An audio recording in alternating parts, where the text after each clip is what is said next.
So the Nigeria Center for Disease Control has confirmed the outbreak of yellow fever in Bauchi State. According to reports, this outbreak has allegedly killed 4 children, 4 students actually in the College of Education in the state. Yellow fever is one of the fever that when people have it, they can bleed from several parts of the body. It's one of the viral hemorrhagic fever. But fortunately, yellow fever has a vaccine. It's caused by a virus and it's transmitted by mosquito. So it's not really transmitted from person to person by you touching people, but mosquito can take it from one person to another person. Which mosquito? The Anopheles? The mosquito is present in our environment. It's Aedes mosquito. Oh, yes. So, and it's common in the environment. So what really happened is that they went somewhere and the mosquito bit them there and they caught it. But one interesting thing about yellow fever is that if the immunization in the community among the people there is high, let's say about 85%, in fact more than 80%, many of these problems will not be transmitted in that community. There will be a break in transmission. Yes. Okay. Because the mosquito bites people, it's likely to bite somebody that is immune already. So But yellow fever vaccines, I remember when we were in primary school, we all have that punch that they gave us, and it was yellow fever and something else. No, I don't think that one is yellow fever. That one is smallpox. So. Yeah, yellow fever and smallpox. We all got it in primary school. I remember everybody would line up and they would go to schools and they would go to neighborhoods. So we just thought that that means it's been eradicated. So is it that it has come back, or it just never gets eradicated? Unfortunately, in this generation nowadays, we take a lot of things for granted. Yellow fever vaccine was given at that time in the 80s when there was problem. And it's a free vaccine. It's even given to children at 9 months. But when you look at the immunization coverage generally, not only for yellow fever, for most of our immunization that we give, the coverage is so low. And in some cases, less than 20%. In many of these I'm surprised it's free at the general hospitals. And that's why the problem is something we can tackle. It's something that individuals, the community leaders, people at the local level, they need to take actions. And there are things that are not difficult. So I'd want to blame, sensitization for this. Because it's not as much as we'll hear of polio that we'll hear of yellow fever. People take it for granted that only when you need to travel do you need it. And even when you get to the customs, the people will also give you cards that you pay for rather than give you the vaccine. So are we not, is it that the awareness, we've completely disregarded this illness and there's nothing being done to sensitize people about the dangers? To some extent, I will say it's from different directions. Because apart from the fact that we need to do a lot of communication, health education on it. There is misconceptions, there is misinformation, and for different reasons. Some people don't even want to take some of those vaccines. And there's illiteracy. There are problems in the environment, which I think can be tackled. One, we need to tell people about it. Okay, so is it prevalent in certain regions or is it across the country? Nigeria has been having this particular epidemic for some time now, since 2017. And it can happen anywhere. Although when we look at the immunization coverage for the country, it's about 50%. And some areas are actually low. When you look after our own Southwest, they have very high one. You see some states in Southwest getting about 30% immunization, for yellow fever. Lagos State, yes, good, about 85%. But when you look at it, we don't really have that coverage that can stop the transmission of yellow fever in many of our states. So some can even be as low as almost zero in some community. Wow. So, and this is something that we can do if we educate people, tell people about it. And the Aedes mosquito is not like the Anopheles mosquito, really. It doesn't make sense. It can bite in the day. It can bite in the night.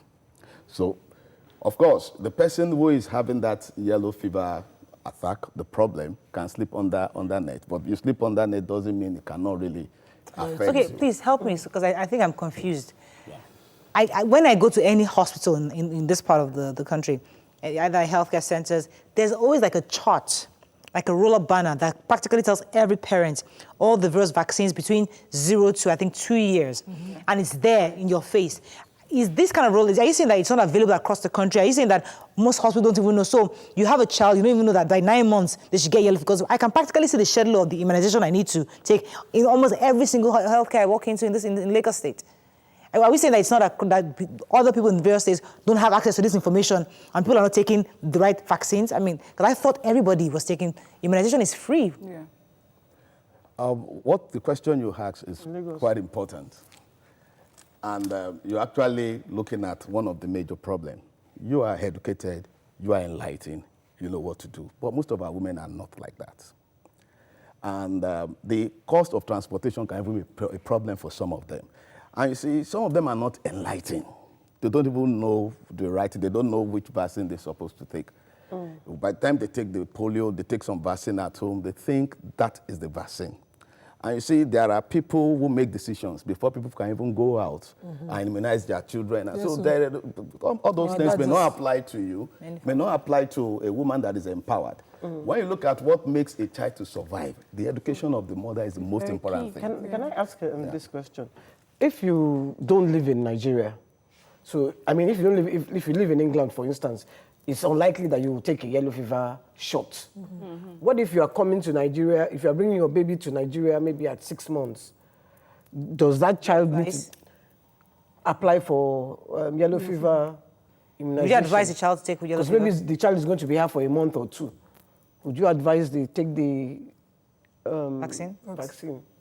For a child that is just around 6 months, no. We wait till about 9 months. But when somebody is coming to Nigeria, it's good for them to get immunized if they are not immunized.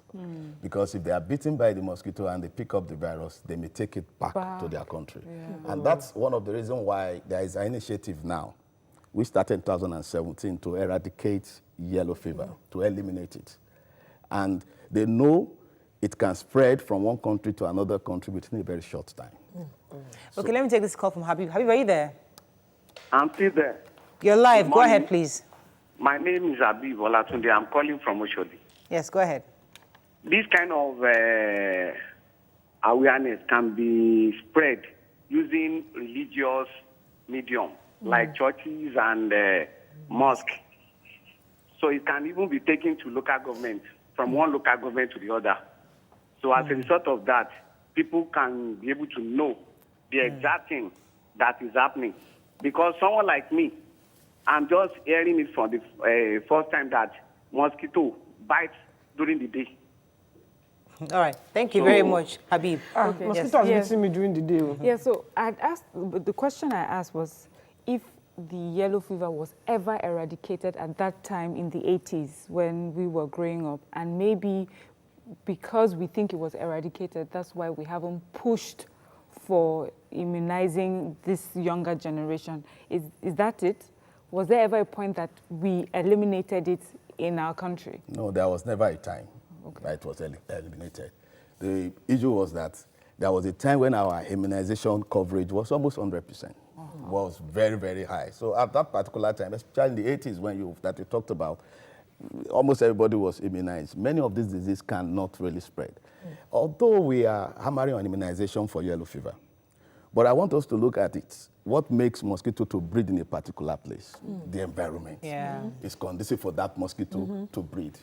There are stagnant water, the bush and co. And when you put all those things together, so many diseases, they go hand in hand.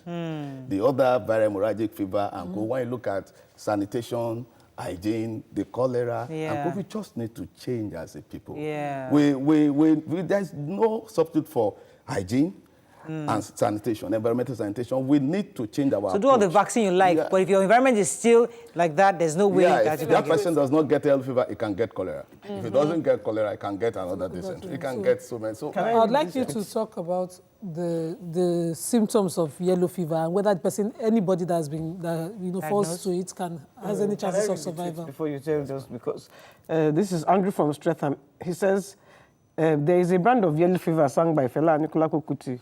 We need to sing. Do you know the yellow fever? I know that one is the police one. So can it be cured? Can it be cured? It's the bleaching one. Can it be cured? Unfortunately, there is no drug that targets the yellow fever virus. And when people are infected, most of the people may not even have any symptoms. A lot of them. But people who come down with symptoms at that very early stage, it's difficult to really diagnose yellow fever because it resembles common diseases that we have, like malaria. The person will have fever, the person will have headache, malaise, generalized weakness. The person can have nausea, vomiting. There can be backache, there can be abdominal pain. Do you get yellow? That won't come at the later stage. You become yellow, really yellow? Yes, yes. That's the reason why they gave it yellow fever, because of the yellowness of the eye and part of the body. I'll come back to you. Let me take this call. Ngozi, are you still there? Yes, I'm still there. Thanks for calling. Go ahead, please. Good morning. Morning. You're a very long time. I've been trying this over and over since past many years. Thank God that you got through online today. today. Thank God. Thank you. I appreciate you, ladies. Thank you. About this is something that you people are talking about is that at times, you know, when you go to all these health centers, actually it's free and people are much there. There's some hospital you go to.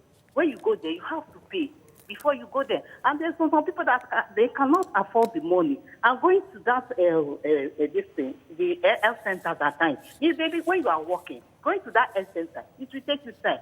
You cannot stay and wait for them to finish before you go to work. So and they have to go to hospital. And when you don't have the money to go to hospital, what will you do?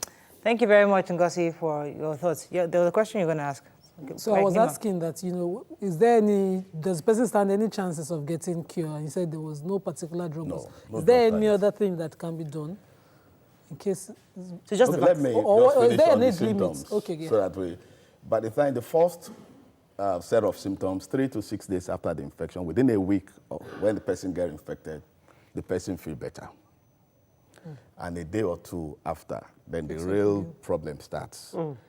Eye fever starts. That's when the yellowness of the eye comes in. And at that stage, many systems in the body is affected. What doctors can do is to try to bring down the fever, support the kidney, because there is really no drug. And no at cure. that no cure. At that stage, about 50% of people may actually die. Really? So, but this is a disease that we can prevent with a vaccine that is free, that is available, and it can protect a person for life. Is there an So age limit to the vaccine? are you vaccination? Yellow fever actually kills. I mean, there's no cure.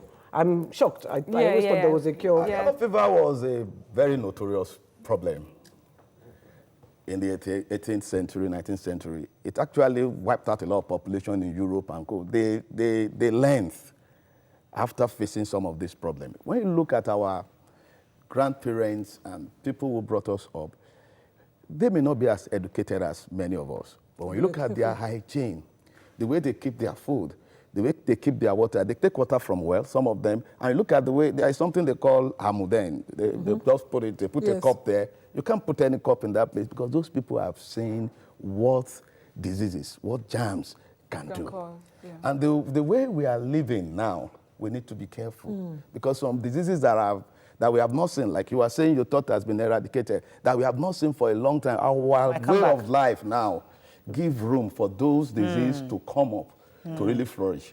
But many of these diseases, they have respect for good hygiene and environmental sanitation. But if somebody, no matter who the person is, if you are not neat, if cleanliness is not there, this is something we can do. Our people can do something at individual level, community leaders like the other callers talked about, the church, the mosque, the local government at different level. People can even mandate people in their community.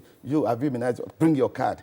You know, we can do a lot of things about it. It's not something we should sleep over. I feel the need to take a yellow fever vaccine now.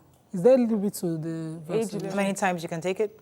Is there an age limit as well? A yellow fever vaccine, one can take a second dose, but it's not necessary if you have been immunized before. Because one you've had before can actually protect for life. Okay. And you know, vaccines or any drug whatsoever. It's not something you just take anyhow. Like that. Yeah. So I I was can't just even want to remember also- if my daughter was vaccinated Okay, just quickly, against it.